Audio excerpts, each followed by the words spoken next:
ไม่พูดอะไรก็เข้าใจ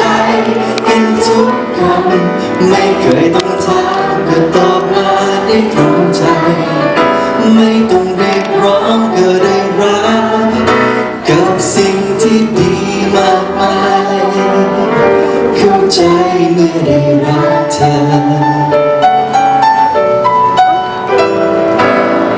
ฟ้าของฉันที่มืดมนพอมีเธอไม่